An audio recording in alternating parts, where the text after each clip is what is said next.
Welcome to special interview. ఆవిడ చూడడానికి చాలా కూల్ గా ఉంటారు, సినిమాల్లో మంచి రోల్స్ చేస్తూ ఉంటారు. ఇక రాజకీయంగా అయితే ఎవరి నుంచి ఏమీ ఆశించకుండా ప్రజల పక్షాన ఎవరు నిలబడితే వాళ్ళని గౌరవిస్తూ వాళ్ళకి సపోర్ట్ చేస్తూ ఉంటారు. ఇక ఎన్ని కామెంట్స్ వచ్చినా ఒక పార్టీ తరఫున ఆ నాయకుడి తరఫున గొంతెత్తి మాట్లాడి అవతలి వాళ్ళకి స్ట్రాంగ్ కౌంటర్ ఇస్తూ ఉంటారు. ఆవిడే సీత గారు, పోలీస్ సీత గారు. ఈ రోజు ఆవిడతో ఉన్న స్పెషల్ ఇంటర్వ్యూ. హాయ్ సీత గారు. హాయ్ అండి. నమస్తే, ఎలా ఉన్నారు? నేను చాలా బాగున్నాను, మీరు ఎలా ఉన్నారు? నేను కూడా చాలా బాగున్నానండి. సోషల్ మీడియాలో కూడా కొన్ని కామెంట్స్ చూసా మీ గురించి. నేను ఎవరికి ట్రోల్స్ కావచ్చు, ట్రోల్స్ చేస్తారు. ఆబ్వియస్లీ ఎవరైనా ఒక పబ్లిక్ ప్లాట్ఫామ్ లోకి వచ్చారనంటే ఎవరైనా చేతిలో మొబైల్ ఉంటుంది కదండి, వేసి ఇలా ఫింగర్ నొక్కేస్తూ ఉంటాయి. వాటికి మటుకు ఏం తెలుస్తుంది, చేసేవాడికి బుద్ధి ఉండదు, ఇంకేం చేస్తాం చెప్పండి. సో అలాంటివన్నీ మనం పట్టించుకుంటే ఈ రోజు ఈ స్థాయిలో ఉండేది కాదు ఖచ్చితంగా. సో మనం మంచి మాత్రమే తీసుకుంటాను. నేను నా వ్యక్తిత్వానికి వస్తే నేను మంచి మాత్రమే తీసుకుంటాను, చెడుని అవతలకు పంపించేస్తాను. గంగార్పణం. డెఫినెట్లీ అండి, పాజిటివ్ టాక్స్ ఆల్వేస్ ఇంపార్టెంట్ కాబట్టి. సో మరి మీరు ఎప్పుడైనా అనుకున్నారా ఇలాంటి ట్రోల్స్ వచ్చినప్పుడు కావచ్చు, కామెంట్స్ చేసినప్పుడు, అరే ఎందుకు మనకి గోల్ అంతా రిలాక్స్ గా ఉండొచ్చు? నేను అనుకోను అస్సలు. నాకు ఎంతమంది ట్రోల్ చేస్తే అంత హ్యాపీగా ఫీల్ అవుతాను నేను.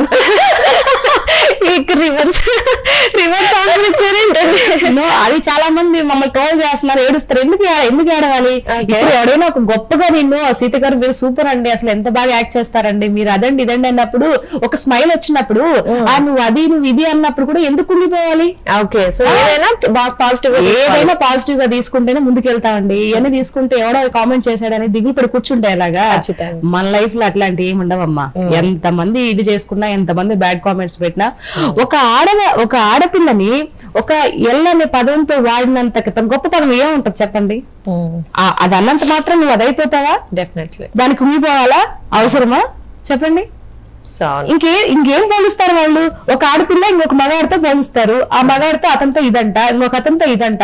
అంతకు మించి ఏం మాట్లాడతారు చెప్పండి? చాలా మంది ఆడపిల్లలకి నేను ఇది చెప్తున్నా, ఎవరు ఏదనుకున్నా వాడేది ఒకటి ఎల్లు, ఇంకొక అతనితో ఇవి ఉందంట, ఈ రెండు పదాలే వాడతారు. సో ఆ రెండు పదాలకి ఒక ఆడపిల్ల అమ్మ నాన్న పెంచి పెద్ద చేసి ఏదో ఒక పొజిషన్ లో ఉంటే, ఆ ఎవడో నీకు గిట్టిన వాడు ఆ రెండు మాటలు తీసుకొచ్చి నువ్వు వాడితే ఆ రెండు మాటలకి నువ్వు కుంగిపోవాలా? Yes, of course. డివా పడిపోవాలా? ఏడవాలా? దేనికి? నీ లైఫ్ నీది, నీకు ఇష్టం వచ్చినట్టు నువ్వు చెయ్యి. ఖచ్చితంగా. నీకు నువ్వు చేస్తున్న ఇదిలో నీకు అది మంచి అనిపిస్తే నువ్వు చెయ్యి. అంతేగాని ఎవడో తెలియని ముక్కు మొహంగాడు ఏదో ఒక మెసేజ్ పెట్టాడని, లేకపోతే ఏదో ట్రోల్ చేశారని దాని గురించి నేను ఇది ఎందుకు చెప్తున్నానంటే, ఎవరో ఈ మధ్య జాను అనే ఒక అమ్మాయి నేను ఇన్స్టాగ్రామ్ లో చూశాను, ఏడుస్తూ ఉంది. అయితే ఏంటి, అమ్మాయి జీవితం స్వేచ్ఛగా జీవించే హక్కు అమ్మాయికి ఉంది. ఎవరితో ఇది ఉంటే అమ్మాయి ఎలా ఎవరితో ఏడుగా ఉంటే వీళ్ళకి ఎందుకు? సో అమ్మాయి కూడా దాన్ని పట్టించుకోకూడదు. ఏడుస్తూ మీరందరూ ఇది చేస్తున్నారు దేనికి? నేను అమ్మాయికి పర్సనల్ గా నాకు నెంబర్ ఉంటే చెప్పిండే దాన్ని, కానీ ఎందుకమ్మా బాధపడ్డావు నువ్వు? ఎవరేమనుకున్నా డోంట్ కేర్. నీకు ఒక బాబున్నాడు, నీ లైఫ్ నీకు నచ్చినట్టు జీవించు. మానవ జీవితం ఒక్కసారే వస్తుంది, ఇన్నిసార్లు రావన్నమాట. సో కాబట్టి మనకు నచ్చినట్టు మనం బతకడం మనం నేర్చుకోవాలి, ఎవరి గురించి మనం బతకూడదు.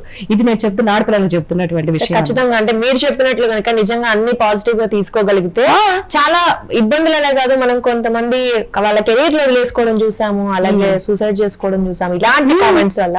సో డెఫినెట్లీ ఇలా పాజిటివ్ గా తీసుకోగలిగితే మాత్రం ఖచ్చితంగా ముందు రోజులు ఈ ట్రోల్స్ కూడా ఆగిపోతాయి. ఖచ్చితంగా. నువ్వు భయపడే కొద్ది భయపడుతూ ఉంటారు. ఒకసారి భయపడలే తిరిగి ఎదురు తిరిగావనుకో ఎవరు నిన్ను ట్రోల్ చేయరు. అవసరం ఏముంది? డెఫినెట్లీ అండి, మీరు అన్న పాజిటివ్ అంటే ఖచ్చితంగా అందరికి అవసరం. ఆడపిల్లలు ప్రతి ఒక్కరు నేర్చుకోవాలి. ఎవడో ఏదో అనుకుంటే నీకెందుకు? నీ ఇంట్లో నీ భర్త నిన్నేమని అంటే కదా నువ్వు ఇబ్బంది పడాలి. ఎవరో ఏదో అంటున్నారు వాళ్ళ గురించి బతుకుతావా ఏంటి? మన ఒక పెళ్ళైన అమ్మాయికి మనం ఫ్యామిలీ గురించి భర్త గురించి బతుకుతావు అంతే కదా, ఎవరి గురించి బతకం కదా. ఎవడో ఏదో అన్నాడని చెప్పేసి నేను ఇప్పుడున్న జనరేషన్ మహిళలకు కానీ ఇదే చెప్తున్నానండి, ఎవరు ట్రోల్స్ చేస్తున్నారని చెప్పేసి ఎవరు ఏడవకండి, బాధపడకండి, ధైర్యంగా ఉండండి. మీరు ధైర్యంగా ఉండే చూసి వాడు మిమ్మల్ని ట్రోల్ చేయడం వాడే అయిపోవాలా. ఈ పిల్లని ఎంత ట్రోల్ చేసినా ఈ పిల్ల ఏం చాలా హ్యాపీగా ఉందనుకొని వాడే సైలెంట్ అయిపోతాడు. ఖచ్చితంగా అంతే కదా. సో డెఫినెట్లీ మీరు చెప్పినట్లు ఇంకా అందరూ ఫాలో అయితే నిజంగా చాలా అంటే మన సోషల్ మీడియాలో కూడా చాలా పాజిటివిటీని చూడొచ్చు. అంటే ముందు ముందు ట్రోల్స్ ఆగిపోతాయి. సో రెండు విషయాలు నేను చెప్పాను కదా, రెండు విషయాలు ఏదో మాట్లాడతారు, ఇంకేం లేదు అక్కడ. ఆ రెండు విషయాల గురించి నువ్వు ఎందుకు బాధపడతావు అనేది నా పాయింట్. ఖచ్చితంగా అండి, మన మనస్సాక్షి తెలుసు మనం ఏంటంటే. ఆల్వేస్ ఎప్పుడు స్మైల్ తో ఉండాలండి. లైఫ్ ఒకసారి వస్తుంది, నెక్స్ట్ చచ్చిపోతే పుడతామో పుట్టం కూడా తెలియదు. ఒకవేళ పుట్టినా ఒకటి కుక్కగా నక్కగా పుడితే పరిస్థితి ఏంటి? సో మానవ జీవితం చాలా ఉత్తమమైంది కాబట్టి ఈ జీవితంలో ఎవరేం చేయాలనుకున్నది, ఏం తినాలనుకున్నది మంచిగా హ్యాపీగా తింటూ, ఈ దిక్కుమాల డైట్లు గీట్లు అని అంటూ కాకుండా హ్యాపీగా ఉండండి, మంచిగా మంచి లైఫ్ లీడ్ చేయండి. ఏం చేయాలనుకున్నా ఈ లైఫ్ లోనే అయ్యో అసలు సమస్య చాలా బాగుందండి మీరు ఇలా చెప్తూ ఉంటే. మంచి మోటివేషనల్ స్పీకర్ లో ఉన్నారు. అన్ని అండి అన్ని ఆటోమేటిక్ గా వస్తూ ఉంటాయి అన్నమాట. మన లైఫ్ మనకు నేర్పిస్తుంది కదా. ఖచ్చితంగా కొంత జర్నీ మనం నేర్చుకుంటాము, కొంత జర్నీ చేస్తున్నప్పుడు మనకి నేచర్ నేర్పిస్తుంది. మరి ఇంకేం కావాలి? అవతల వాళ్ళు చూసినప్పుడు కొంత నేర్చుకుంటాము. ఇంకా అదే కదా జీవితం అంటే. ఏమీ లేకుండా ఏం పట్టినట్టు ఒక ఫోన్ తీసుకొని ఇన్స్టాగ్రామ్ లో రీల్స్ చూసుకుంటూ ఉంటే జీవితం ఏముంటుంది? సో చుట్టుపక్కల మన ఏం జరుగుతుంది ఏంటనేది అప్పుడప్పుడు పట్టించుకుంటూ చూస్తూ ఉంటే మనం కూడా లైఫ్ లో కొన్ని నేర్చుకోవచ్చు. అవి కూడా కొన్ని మన జీవితానికి ఉపయోగపడతాయి. ఖచ్చితంగా. మీరు రీల్స్ కూడా చేస్తూ ఉంటారు కదా, ఏంటి మీకు రీల్స్ అంటే బాగా ఇష్టమా? రీల్స్ అంటే ఇష్టమే లేదు, సాంగ్స్ కి చేస్తూ ఉంటారు కదా ఎక్కువగా. సాంగ్స్ ఓన్ గా నా డైలాగ్స్ నేను మామూలుగా నాకు ఈ పౌరాణికం సంబంధించి డైలాగులు అంటే చూసాను, పెద్ద పెద్ద డైలాగ్స్ అన్ని కూడా చెప్తూ ఉంటారు. బాగా ఇష్టం అనమాట అలా చేయడం, అలా నేర్చుకోవడం అనేది ఇష్టము. కానీ నేను ఏదన్నా పౌరాణిక సంబంధించి ఏదన్నా పాత సినిమాల డైలాగులు అలాంటివి చెప్పినప్పుడు దాని కింద ఎవరు సాహసం ఇప్పటి వరకు చేయలేదు. అంటే ఇప్పుడు జనరేషన్ అమ్మాయిలు కానీ ఎవరు మరి ఎందుకు అంత ఎఫెక్ట్ పెట్టలేకపోతున్నారేమో నాకు అర్థం కాదు. సో మనం వెనకబడిపోయినటువంటి దాన్ని మళ్ళీ ముందుకు తీసుకొని వచ్చి చెయ్యాలి ఇంట్రెస్ట్ గా. నేను చేస్తే నన్ను చూసి ఎవరైనా చేస్తారేమో అని చెప్పేసి ఎప్పటి నుంచి దాదాపు 1.5 years నుంచి ట్రై చేస్తూ ఉన్నాను. బట్ ఎవరు అంటే మనం ఇంకొకటి తెలుసుకోవాల్సింది ఏంటంటే ఇక్కడ తెలుగు భాష కూడా అందరికి రాదు. ఆ డైలాగ్స్ పలకటం ఆ విధంగా కొంచెం ఇంట్రెస్ట్ గా నేర్చుకుంటే తెలుగు భాష మీద పట్టు వస్తుంది ఇదనమాట. సో నేను మొన్న అఖండ మూవీ చేస్తున్నప్పుడు కూడా మన బాలయ్య బాబు సార్ ఒక పద్యం చెప్పాను అనమాట. సో సార్ కూడా చాలా బాగా నచ్చింది ఆ పద్యం కూడా నాకు. ఆయన ఈ పద్యం బాగుంటుందమ్మా, చాలా బాగుంటది. మా నాన్నగారి గురించి ఒక లేడీ అర్జునుడి యొక్క పాత్ర గురించి ఒక లేడీ వర్ణిస్తూ చెప్పినటువంటి పద్యము చాలా బాగా చెప్పావని చెప్పి సార్ కూడా అప్రిషియేట్ చేశారు. అవునండి. ఓకే, మరి ఒకసారి మా కోసం ఆ పద్యం ఏమైనా చెప్తారా? అయ్యో అవునా, మీకు నచ్చింది ఏదైనా పోనీ. ఎగు భుజంబులవాడు మృగరాజ మద్యంబు పుడికి పుచ్చుకొని నిన్నడుమువాడు నెరవెంట్రుకలవాడు నీలంబు నిఖరంబు మెరుగు చామన ఛాయ మేనివాడు గొప్ప కన్నులవాడు కోదండ గుణకినాంకములైన ముంజేతుల మరువాడు బవిరి గడ్డము వాడు పన్నిడం విడిడాడవచ్చు అందపు విన్ను మధ్యవాడు గరగరని వాడు నవ్వు ముఖంబు వాడు చూడగలవాడు మెరుగైన సొబగువాడు వావిలేనత్త కొడుకు కావలయు నాకు అర్జునుండు పరాక్రమబా వర్జునుండు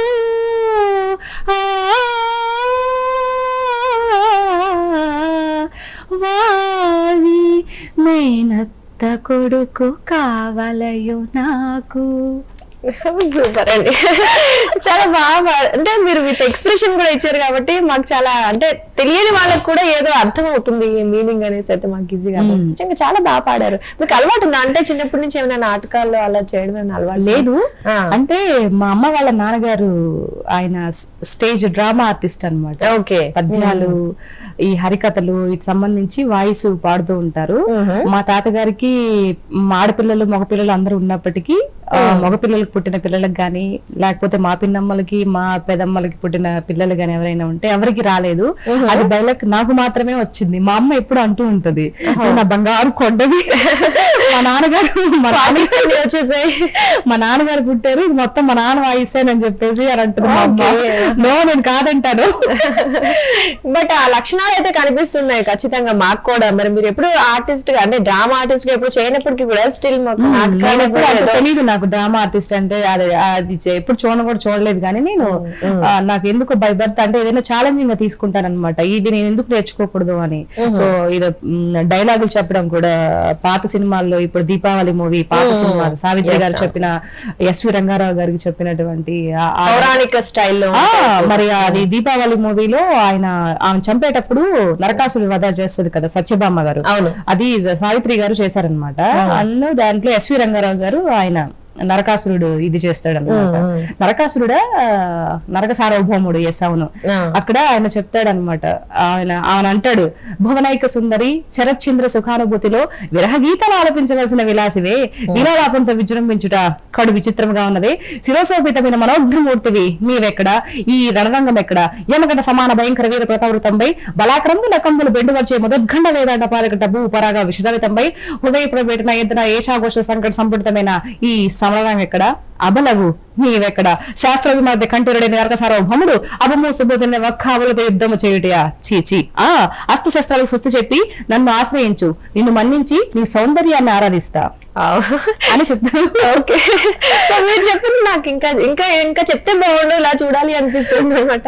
నిజంగా అంటే మీరు ఎలా నేర్చుకుంటుంటారు? మీకు మూవీస్ చూసి వెంటనే నేర్చేసుకుంటుంటారు? మూవీస్ చూసి నాకు అందులో బాగా నచ్చిందంటే అది పద్యాలు ఏది అనేది కూడా చూడను, పదాలు ఎలా ఉన్నాయి ఏంటి అనేది కష్టము, అయ్యబాబో ఇది నేర్చుకోలేము అని అది చూడను అనమాట. నాకు అది నచ్చిందంటే వెంటనే అది ఆ క్లిప్ వరకు ఇయర్ ఫోన్స్ పెట్టుకొని ఒక్కొక్క పదం రాసుకుంటూ ఎప్పుడైతే మనం పెన్ తీసుకొని పేపర్ మీద పెట్టి రాస్తామో అప్పుడే మనకు డైలాగ్ వస్తుంది. నువ్వు ఎంత విన్నా కూడా రాదు, నీకు మర్చిపోతావు. అవును. సో ఆ విధంగా ప్రాక్టీస్ చేస్తూ ఉంటాను అనమాట. సో డెఫినెట్లీ కనిపిస్తోంది మీరు ఎంతగా ప్రాక్టీస్ చేస్తారనేది మాకు ఈజీగా అర్థమైపోతుంది. డెఫినెట్లీ మీరు ఎంతవరకు చేయకున్నా కూడా అంటే మీకు నాటకాలు అలవాటు లేదంటే నమ్మాలంటే మాకు మాత్రం కష్టంగానే ఉందని. డెఫినెట్లీ. సో మీరు మూవీలో ఎప్పుడైనా ఇలాంటి క్లిష్టమైన డైలాగ్స్ ట్రై చేశారు? మూవీస్ లో కూడా నేను నాకు ఏదైనా ఒక డైలాగ్ ఇస్తే ఇంకా వన్ మోర్ టేక్ ఉండదండి. Okay, so single take artist. So నేను మొన్న అది మన దేవరా మూవీలో కూడా శ్రీకాంత్ గారు అంటే కొంచెం అక్కడ టెక్నికల్ ఇష్యూ ఏదో వల్ల 3 సార్లు టేక్ వచ్చిందనమాట. అది శ్రీకాంత్ గారి మిస్టేక్ కాదు, మామూలు camera lighting technical issue. So అది వచ్చినప్పుడు కూడా ఆ శ్రీకాంత్ గారు 3 సార్లు చెప్పినా నా డైలాగ్ గానీ బాడీ లాంగ్వేజ్ అస్సలు మారలేదు. ఎన్నిసార్లు 3 సార్లు టేక్ తీసుకున్న సేమ్ ఒకటే ఎక్స్ప్రెషన్ ఒకటే డైలాగ్. సో అలా ఉండడం అనేది అంటే చాలా మంది అంటారు చాలా రేరు అట్లా. నాకు మంచి అవకాశాలు అంటే ఇప్పుడిప్పుడు వస్తున్నాయి, మంచిగానే వస్తున్నాయి. సో టాలెంట్ అనేది ఉంటే కళమ్మ తల్లి ఎప్పటికైనా సరే తన ఒళ్ళోకి తీసుకుంటుంది అనేది నాకు అర్థమైంది అనమాట. సో అట్లా ఆ వేలో ముందుకు వెళ్ళిపోతూ ఉంటాను. ఖచ్చితంగా ఘటోద్గజుడు ఇట్లాంటి పద్యాలు అసలు ఇప్పుడున్న జనరేషన్ లో ఎవరు చేస్తున్నారు? ఘటోద్గజుడు అసలు అది ఇది మాయాబజార్ సినిమాలో ఘటోద్గజుడు యొక్క ఎస్వి రంగారావు గారు ఆ పద్యాలు కానీ ఆయన చెప్పడం కానీ ఎంట్రీ సీన్స్ ఇప్పుడు అలాంటి పద్యాలు ఇప్పుడు నాలాగా ఉండే ఆర్టిస్టులు ఎవరైనా చేయగలుగుతున్నారా? మన తెలుగు ఉండే కొద్ది అందే కొద్ది నశించిపోతుంది. కానీ ఎవరు ఇది చేయడం వల్ల అందరూ ఇన్స్టాగ్రామ్ పడిపోయారు. ఏదో పాటలకి ఎక్స్ప్రెషన్ ఇవ్వమంటే డాన్స్ లేమంటే ఆ డాన్స్ కూడా దిక్కుమాల డాన్స్ వేస్తున్నారు అనమాట. సో ఇలాంటివి నేర్చుకుంటారు, ఇలాంటి మనం అలవాటు చేయాలనే ఇదిలో నేను కష్టపడి నేర్చుకొని ఇన్స్టాగ్రామ్ లో పోస్ట్ చేస్తున్నా. కానీ బట్ వాటిని ఎవరు ఇది చేయడం లేదు, అలా చూస్తున్నారు, ఇలా పైకి అనేస్తున్నారు అనమాట. చూద్దాం ఎవరో ఒకళ్ళు. అది ఎంత అది ఎస్వి రంగారావు గారు అష్టదిక్కుంభి కుంభాగ్రాలపై మన తుంబ ధ్వజముగాలు చూపగలదే గగన పాతాళ లోకాలలోన సమస్త భూతపాటులు నాకే మొక్కవలదే ఏ దేశమైనా నా ఆదేశముద్రపడి సంభ్రమాచర్యాలు జరుపగలదే. జై హై ఘటోద్గజ, జై హై ఘటోద్గజ అను దేవగురుడు కొండాడగలదే. నేనే ఉరులెల్ల సాధించవలదే, నేనే ఐశ్వర్యములెల్ల సాధించవలదే, నేనే మన బంధుమితులకు జనతన్ని కట్టబెట్టిన ఘనకీర్తి కొట్టవలదే.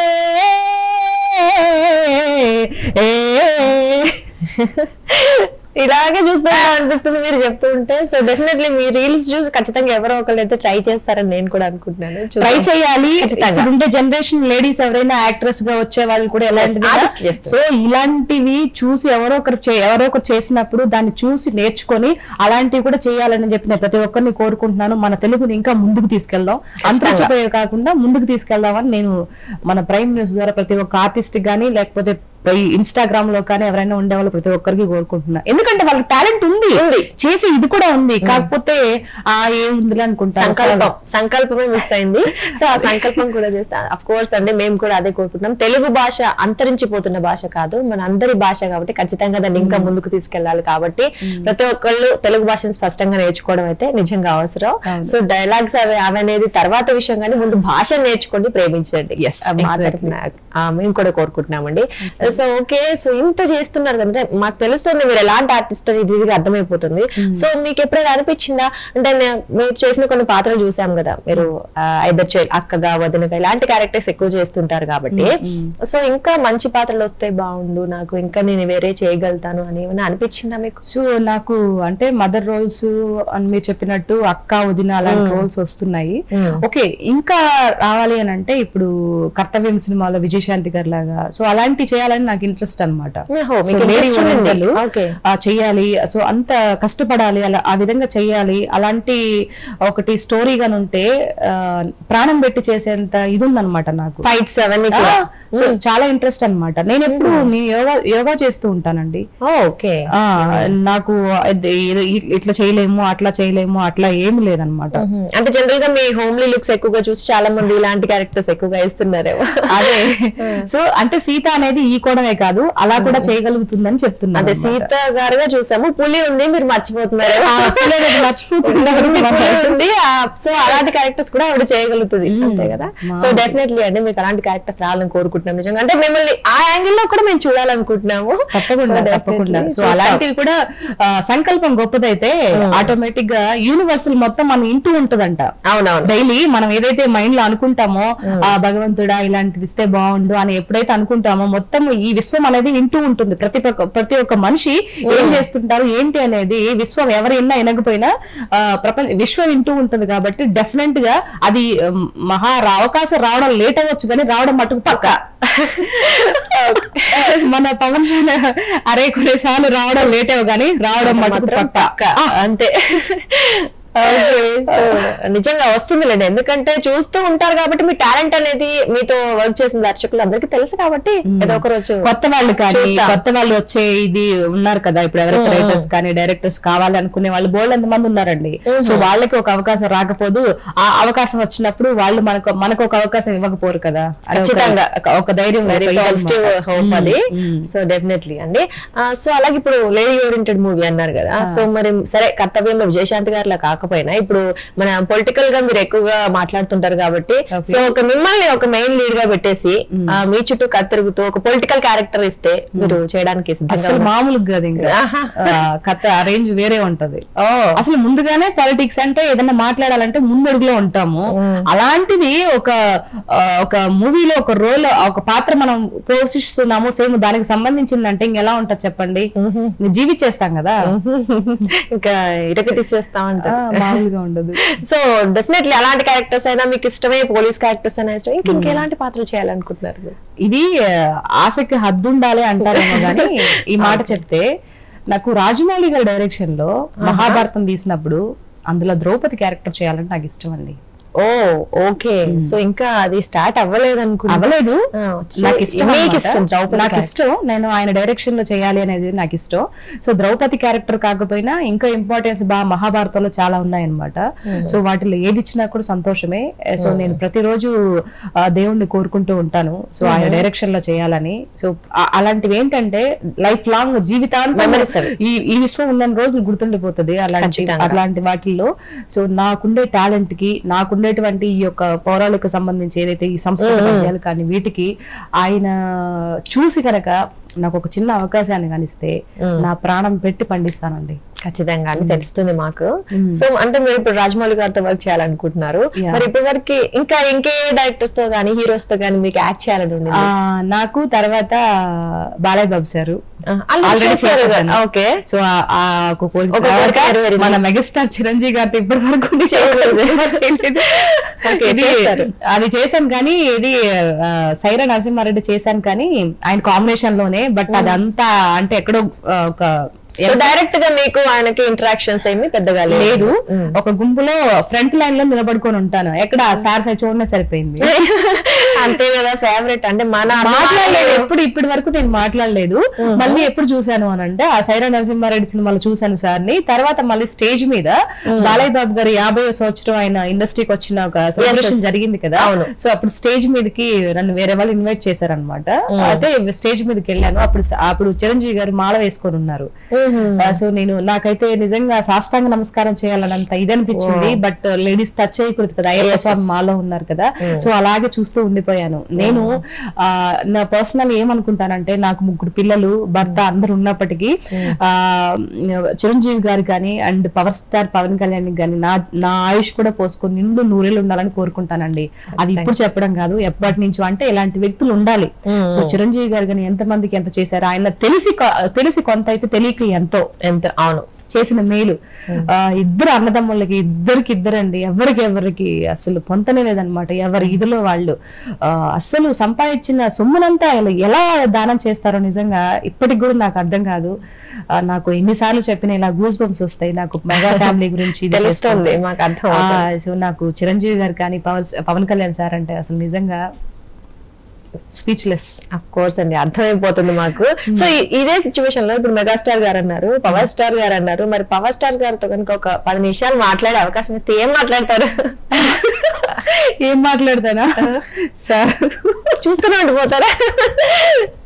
అంటే మీకు మళ్ళీ దొరికిన అవకాశం కదా, అది ఎప్పటి నుంచో కోరుకుంటున్నారు. ముందు ఒక 10 నిమిషాలు అయితే ఇలా చూస్తూ ఉండిపోతానండి. ఏదో కరెంట్ దాకిన షాక్ కూడా కాటిలాగా ఎలా ఉంటామో అలా ఉండిపోతాము. మాటలు ఏం రావు. తర్వాత సారు చెప్పమ్మా అని ఆయన ఏమన్నా మాట్లాడిచ్చినప్పుడు అప్పుడు స్పృహలోకి వస్తారు. అప్పుడు స్పృహలోకి వచ్చి మెల్లమెల్లగా వస్తాయన్నమాట. సో అప్పుడు నేను ఒకటే కోరుకుంటానండి, ఉన్నన్ని రోజులు ఎలాంటి ఆరోగ్య ఇది రాకుండా ఉన్నన్ని రోజులు నిండు 100 ఏళ్ళు ఆయన ఎట్లా చిరంజీవిగానే ఉండాలి. దేవుడు మంచి ఆయుష్ని ఇవ్వాలి అని చెప్పేసి నేను కోరుకుంటున్నానండి. అదే చెప్తాను, ఇంకేం చెప్పను చిరంజీవి సార్కి నేను. ఖచ్చితంగా అండి, చిరంజీవి ఎన్ని సినిమాలు చేసి అందరిని మమ్మాలాంటి వాళ్ళందరినీ ఆయన ఇంకా అలరించాలి. ఆయన యొక్క యాక్టింగ్ తో, ఆయన యొక్క డాన్స్ తో. అంతకన్నా ఏం కోరుకుంటామండి, అంతకన్నా ఏం మాట్లాడతాం? ఖచ్చితంగా మరి ఖచ్చితంగా తెలిసిపోతుంది మీ అభిమానం. ఆయనకు కూడా మీరు ఎన్ని మాటలు మాట్లాడినా అర్థమైపోయింది అనుకుంటాను. అంత క్లియర్ గా ఉంది నాకు, తెలిసిపోతుంది. సో అప్పటి నుంచి చూస్తున్నాం. సో వీరాభిమానం మాకు అర్థమైపోయింది ఆల్రెడీ, ఇంకా మళ్ళీ చెప్పాల్సింది. నేను అసలు ఇప్పటి నుంచి కాదండి, ఇప్పుడు రోజా గారి విషయంలో ఎవరో ఏదో మాట్లాడితే మీకు గుర్తే ఉందా, రమ్యకృష్ణ గారు అండ్ మీనా గారు, తర్వాత ఖుష్బు గారు వీళ్ళందరూ వచ్చి ఓటేగా మాట్లాడేశారు. ఎవరు రోజాకి సపోర్టివ్ గా మాట్లాడారు. అంటే అటు మెగా ఫ్యామిలీకి కొంచెం వ్యతిరేకించినట్టు, అంటే డైరెక్ట్ చిరంజీవి గారి పేరు చెప్పలేదు. ఆ విధంగా మాట్లాడినప్పుడు ఒక ఆడపిల్లకి ఇది అన్యాయం చేస్తారా మీరు, పొలిటికల్ ఇలాంటి అది చెప్పి మాట్లాడినప్పుడు నేను దాని గురించి ఫస్ట్ రియాక్షన్ నా పొలిటికల్ ఎంట్రీ అదొక్క వీడియో అండి. ఏం మాట్లాడానంటే, నేను ఖుష్బు గారికి, మీనా గారికి, రమ్యకృష్ణ గారికి చెప్పాను అనమాట, మీరందరూ కూడా ఈ రోజు ఒక స్టార్డమ్ హీరోయిన్లుగా ఉన్నారు అంటే దానికి one of the reason Chiranjeevi గారు కాంబినేషన్స్ లో రాధిక గారు వీళ్ళందరూ ఎన్ని మూవీస్ చేసుంటారు, సూపర్ డూపర్ హిట్ మూవీస్ చేస్తుంటారు కదా. మరి చిరంజీవి గారి మదర్ గురించి మాట్లాడుతున్నప్పుడు, పవన్ కళ్యాణ్ గారి భార్య గురించి, ఆయన ఒక మా వ్యక్తిగత విషయాల పెళ్లిళ్ళ గురించి మాట్లాడుతున్నప్పుడు మీరందరూ ఎక్కడికి వెళ్ళిపోయారు అంటే వాళ్ళు లేడీస్ కాదా? అంటే రోజా గారు ఒక్కటే లేడీనా అని అక్కడ మాకు ఇదేందండి. అక్కడ నుంచి స్టార్ట్ చేశాను అనమాట. నాకు మెగా ఫ్యామిలీ గురించి కానీ స్పెషల్లీ చిరంజీవి గారి గురించి, పవన్ కళ్యాణ్ గారి గురించి మాట్లాడితే నాకు చిర్రెత్తుకు వచ్చేస్తుంది. ఓకే ఖచ్చితంగా పడాల్సిందే.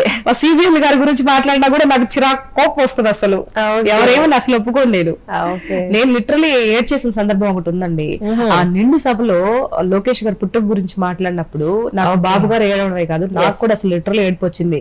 అరే ఇలాంటి ఇదిలో ఉన్నామా మనము, ఇలాంటి దిక్కుమాలిన సమాజంలో బతుకుతున్నామా అనేసి చాలా ఏడుపు వచ్చేసింది నాకు. ఎట్లేదన్నా అవతల అపోజిషన్ పార్టీలో ఉన్న నాయకుడికి ఇప్పుడు ఏదైతే మన లీడ్లో ఉన్నటువంటి నాయకుడికి చాలా తేడా ఉందండి. మొన్న మీరు చూసే ఉంటారు, జగన్మోహన్ రెడ్డి గారు వాళ్ళ మిసెస్ గురించి మాట్లాడినప్పుడు కిరణ్ అనే అతన్ని ఇమ్మీడియట్లీ తీసుకెళ్లి జైల్లో వేసారు. చూసారు కదా, అది కదా వ్యక్తిత్వం అంటే, అది కదా నాయకత్వం అంటే. వాళ్ళకున్నాయా అండి? ఖచ్చితంగా. అంటే మనం చూసాం, అంటే చంద్రబాబు నాయుడు గారు సభాముఖంగా కూడా చెప్పారు, ఆడపిల్ల సరే ఏ ఆడపిల్ల అయినా ఆడపిల్లే, సో అలా మాట్లాడకూడదు. ఏదన్నా మాట్లాడితే హుందాతనంగా రాజకీయం చేయాలని చెప్తుంటాడు. కాబట్టి ఈ రోజు నేను రాజకీయంలో ఇంత అదుపు తప్పకుండా మాట్లాడుతున్నట్టే వన్ ఆఫ్ ది రీజన్ బాబు గారు. ఆయన యొక్క నేను పొలిటికల్ చిన్నప్పటి నుంచి చూస్తూనే ఉన్నాను కదా. సో రాజకీయ నాయకుడు అంటే ఇలా ఉండాలిరా, ఆయన చూసి నేర్చుకున్న రాజకీయం నేను. ఓకే అండి. సో ఎప్పుడు బ్యాలెన్స్ తప్ప ఒక మాట కూడా నాకు రాదండి అట్లా అన్నమాట. సో ఖచ్చితంగా ఎంతవరకు మాట్లాడాలో అంతవరకు కౌంటర్స్ ఇవ్వాలి, కానీ కౌంటర్స్ ఇవ్వాలి. వాళ్ళని అసభ్యకర పదజాలంతో మాట్లాడడం కరెక్ట్ కాదు. మాట్లాడాలంటే మనం మాట్లాడొచ్చు, ఎంతసేపు చెప్పండి. సో బయట ఒక పబ్లిక్ ప్లాట్ఫామ్ లో మాట్లాడేటప్పుడు వాళ్ళు దగ్గర పెట్టుకుని మాట్లాడాలి కదా.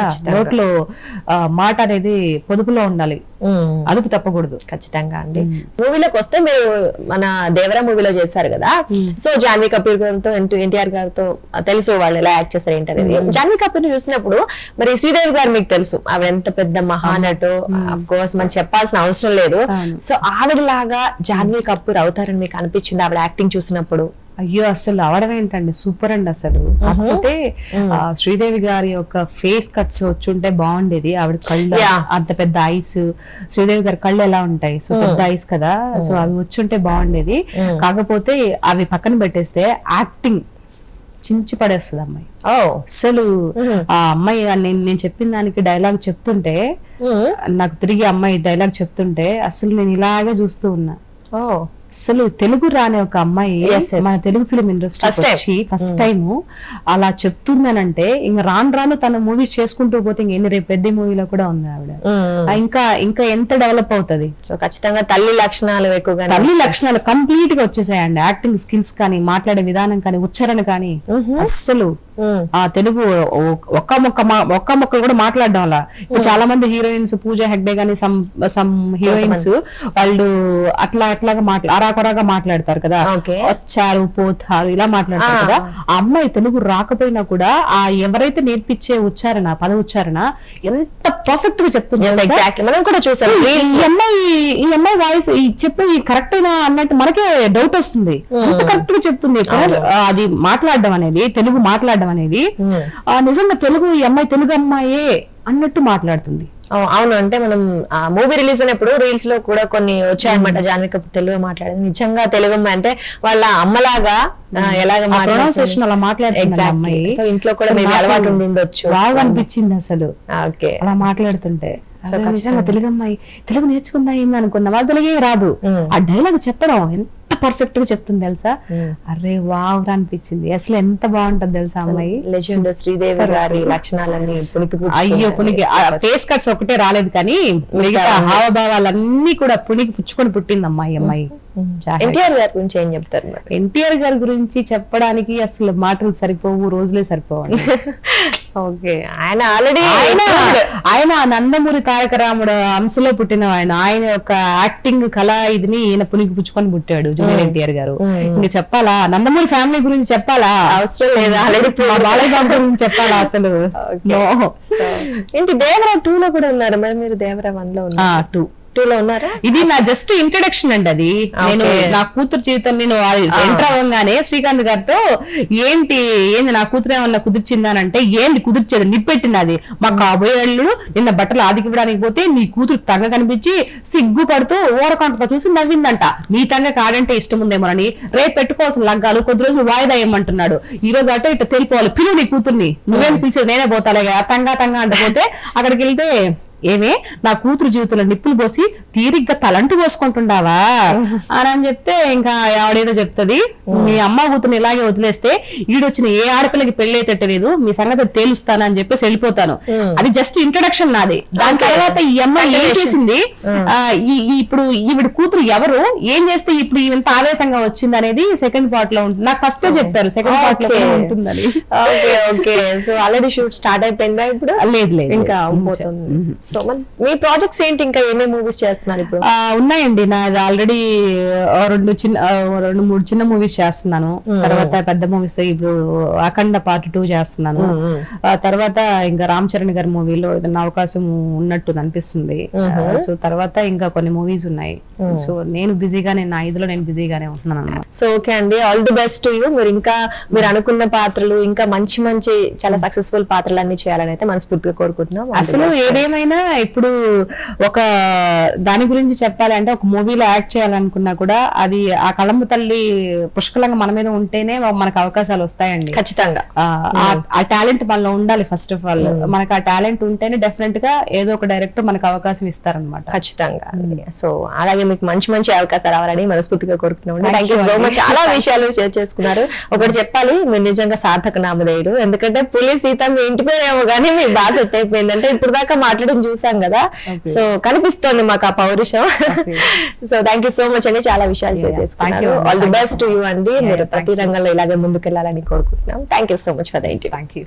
ఓకే అండి.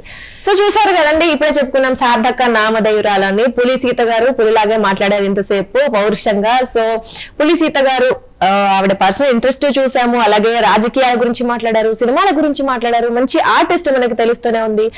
గొప్ప గొప్ప సినిమాల్లోని డైలాగ్స్ చాలా అవలీలగా చెప్పేస్తున్నారు. సో ఇది ఇవాల్టి మన స్పెషల్ పర్సన్ తో స్పెషల్ ఇంటర్వ్యూ. మరో ఎపిసోడ్ తో మరో గెస్ట్ తో మళ్ళీ కలుద్దాం. బాయ్.